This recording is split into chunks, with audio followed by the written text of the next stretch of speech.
నమస్తే, welcome to yo-yo TV. ప్రస్తుతం మనం ఫైనాన్షియల్ డిస్ట్రిక్ట్ విప్రో సర్కిల్ పక్కన గౌల్దొడ్డి బసవతారక నగర్ అనే ఏరియాలో ఉన్నాం. సో ఏరియాలో దాదాపు ఒక 100కు పైగా కుటుంబాలు ఉన్నాయి. ఆ గుడిసెలు వేసుకొని సర్వే నెంబర్ 37కు సంబంధించిన ల్యాండ్ ఇది. సో ఈ ల్యాండ్ వాళ్ళు మేము ఎప్పటి నుండి ఉంటున్నాం, కానీ కొంతమంది ప్రైవేట్గా వచ్చి ఇది ప్రైవేట్ ల్యాండ్ అని చెప్పేసి వాళ్ళ గుడిసెలని కూల్చేసిన పరిస్థితి అట. దాదాపు ఏ రోజు అంటే 3వ తారీఖు 7వ నెల 5 నెలలో 2025 నాడు కూల్చబడడం జరిగిందని చెప్పేసి వాళ్ళు చెప్తా ఉన్నారు. సో అక్కడ చూస్తే దాదాపు 20 రోజుల నుండి కూడా వీళ్ళు ఇక్కడ టెంట్లు వేసుకొని ధర్నాలు చేస్తున్న పరిస్థితి. సో ఇప్పుడున్న ప్రభుత్వంలో ఉన్న అది ఎవరైతే ముఖ్యమంత్రి రేవంత్ రెడ్డి గారు కూడా వీళ్ళకి గతంలో హామీ ఇవ్వడం జరిగిందట. ఇది ప్రభుత్వ ల్యాండ్, మీకు డబుల్ బెడ్ ఇల్లులు కట్టిస్తాను కూడా చెప్పడం జరిగిందంటే వాళ్ళు ప్రధానంగా చెప్తున్న పరిస్థితి. సో మరి అసలు వీళ్ళు ఇక్కడ ఎప్పటి నుండి ధర్నాలు చేస్తున్నారు, వీళ్ళకి సమస్యలు ఎందుకు కూడా వాళ్ళతో మాట్లాడించే ప్రయత్నం చేద్దాం మనం ఇక్కడ మనతో పాటు.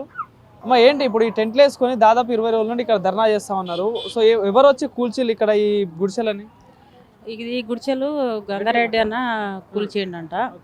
ఆయననే 3 లక్షలు 4 లక్షలు ఇచ్చి బయటకు వెళ్ళిపోమని చెప్పినారు.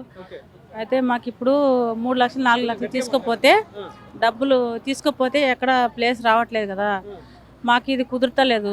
కాబట్టి మాకు ఈయనే జాగా కావాలా. ఇప్పుడు 30-40 సంవత్సరాల నుంచి మా అమ్మోళ్ళు ఇక్కడే చనిపోయారు, మా అన్న కూడా ఇక్కడనే చనిపోయారు. మాకు ఉండడానికి జాగా కావాలా. గంగాధర్ అంటే ఎవరు ఇక్కడ ఏరియా కార్పొరేటరా? కార్పొరేటర్. జరుగుతుంది అది నాకు తెలీదు. కాకపోతే ఆయన డబ్బులు ఇచ్చి పంపించడం అయితే కరెక్ట్. అందరికి ఆయననే డబ్బులు ఇచ్చిండంట. మీ అందరికి డబ్బులు ఇచ్చి వెళ్ళిపోని చెప్తున్నారు. చెప్పింది అయితే కరెక్ట్, కానీ ఆయన పంపిస్తున్నో ఎవరు పంపిస్తున్నారో మాకు తెలియదు. గంగాధర్ రెడ్డి ఇదంతా చేస్తున్నాడు అని అంటున్నారు, కానీ డబ్బులు అయితే మాకు వాళ్ళే ఇచ్చారు. ఆ డబ్బులకి మాకు యాడికి పోయినా ప్లేస్ జాగా రావట్లేదు. చాలా సంవత్సరాల నుంచి మేము ఈడనే ఉన్నాం. మాకు ఆధార్ కార్డులు ఉన్నాయి, రేషన్ కార్డులు ఉన్నాయి, అన్నీ ఉన్నాయి. మా అమ్మ ఈడే చనిపోయింది, మా అన్న ఈడే చనిపోయిండు. మాకు ఉండడానికి జాగా కావాలా. ఎంతమంది ఉంటారు దాదాపు ఇక్కడ? మొత్తం 250 కుటుంబాలు ఉన్నాయి. అందులో ఒక 70 కుటుంబాలు సింగిల్ బెడ్రూమ్ పంపించారు. ఇంతకు ముందు కూడా ఇట్లానే కూల్చారు. అప్పుడు సీఎం రేవంత్ సార్ వచ్చి హామీ ఇచ్చిండు ముందు. ముఖ్యమంత్రి గారు వచ్చి చెప్పి అంటే ఇప్పుడు కాదు, అంతకు ముందు. ఇప్పుడు గెలవక ముందు కేసీఆర్ ఉన్నారు కదా, అప్పుడు కూలగొట్టారు.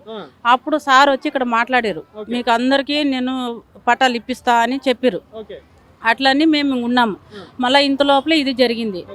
ఇప్పుడు సార్ వస్తారని ఆశతోనే మేము ఉన్నాం. అంటే ఆయన చెప్పిన తర్వాత కూడా మళ్ళీ వచ్చి ఎందుకు కూలుస్తున్నారు? ఎవరు అది కూల్చేది? మరి గంగాధర్ రెడ్డి అనే అంటున్నారు, కానీ దీని వెనకాల ఎవరు ఉన్నారో మాకు తెలియదు. దాదాపు ఎంతమంది వచ్చి బిల్డింగ్ గుడిసెలను మేము ఫస్ట్ మాకు ఇచ్చిర్రు డబ్బులు, మేము ఫస్ట్ ఖాళీ చేసినాము. దాని తర్వాత ఇదంతా కూల్చిర్రు. అప్పుడు మేము లేము. తర్వాత మల్లన్న సార్ వచ్చి ఇక్కడ అందరు ఇక్కడే ఉండాలా, ఇది గవర్నమెంట్ ప్లేస్ అని చెప్పిన తర్వాతనే మళ్ళీ మేమంతా ఇక్కడ వచ్చి ఉన్నాం. అంటే మొన్న రీసెంట్ గా కూడా 3వ తారీఖు రోజు కూడా చాలా మంది వచ్చి ఇక్కడ కూల్చిల్లట దాడి జరిపారు. అప్పుడు 30-40 మంది వచ్చి దాడి జరిపారు. నేను అప్పుడు ఇక్కడ లేను, మీటింగ్కి వెళ్ళినాము. అక్కడ కొంతమంది ఉన్నాము, ఇంకా ఇక్కడ వచ్చి కొట్టిరు, పిల్లలంతా కొట్టిరు. అది కూడా ఇప్పుడు మా మీద కేసులు అవుతున్నాయి. మీ మీద కేసులు పెట్టి మేము పెడితే ఆ కేసు తీసుకోవట్లేదు, వాళ్ళు మా మీద కేసు పెడుతున్నారు రిటర్స్. మళ్ళీ పెద్ద మనుషులు కూడా తీసుకుపోయి పోలీస్ స్టేషన్లో పెట్టిరు. మాది ఏం నడుస్తలేదు. మొత్తం ఎందుకు ఇట్లా చేస్తారో మాకు అర్థం కావట్లేదు. సీఎం సార్ కూడా వచ్చి మాకు మాట ఇచ్చారు. చెప్పలేదా మరి ఇప్పుడు ఇట్లా మాకు ఇట్లా ముఖ్యమంత్రి గారే స్వయాన్ని వచ్చి ఇక్కడ ఇల్లు కట్టిస్తా అని చెప్పి, ఇల్లు డబుల్ బెడ్ ఇస్తా అని చెప్పి అది చెప్పలేదా? మరి మేము చెప్పినాము, కానీ ఇప్పుడు నడుస్తలేదు. ఏమి మేము చెప్పినా కూడా వాళ్ళు వినిపించుకుంటలేదు. పోలీసులు కూడా ఏమి వాళ్ళదే నడుస్తుంది, మాకు నడుస్తలేదు. అందుకే సార్ రావాలా, మాకు న్యాయం చేయాలని మేము ఇక్కడనే ఉన్నాం. అంటే వర్షాలు పడుతున్నా కూడా టెంట్లు వేసుకొని 20 రోజులు తడిచిపోయి వర్షాలు కూడా టెంట్ కూడా మీద పడుతుంది, గుడిచెలు కారుతున్నాయి. వర్షంలో ఉంటున్నాము, ఎండలో ఉంటున్నాము, ఇంత ఇబ్బంది పడుతున్నాం, కానీ ఒక్కరికి కనిపిస్తలేదు. మరి చిన్నపిల్లలు అందరు చిన్నపిల్లలు ప్రభుత్వం ఉండి కూడా ఇదంతా ప్రభుత్వానికి తెలిసే ఉంటది, కానీ ఎందుకు వస్తలేదో, ఎందుకు సాయం చేస్తలేదో మాకు అర్థం కావట్లేదు. ఇది జరిగేంత వరకు మేము ఇక్కడనే ఉండాలి. ఎన్ని రోజులైనా సరే ఇక్కడనే ఉంటాం. ఇప్పుడు వర్షాలు పడ్డా ఏమొచ్చా చిన్నపిల్లలతో అట్లనే ఉన్నాం, ఇట్లనే ఉన్నాం. ఇప్పుడు 15 రోజులు 20 రోజులు కూడా అయింది, నెల దగ్గర వస్తుంది, ఇట్లనే ఉన్నాం. కానీ మరి ఒక పక్క మీకు హామీ ఇచ్చిన ముఖ్యమంత్రి గారే ప్రజాపాలన అంటా ఉన్నారు, ప్రజల కోసమే కష్టపడుతున్నా అంటున్నాడు. మరి సారు సీఎం సారు కేసీఆర్ ఉన్నప్పుడు కూలగొట్టిరా, అప్పుడు ఇక్కడ వచ్చి కేసీఆర్ కూలగొట్టేసిండు.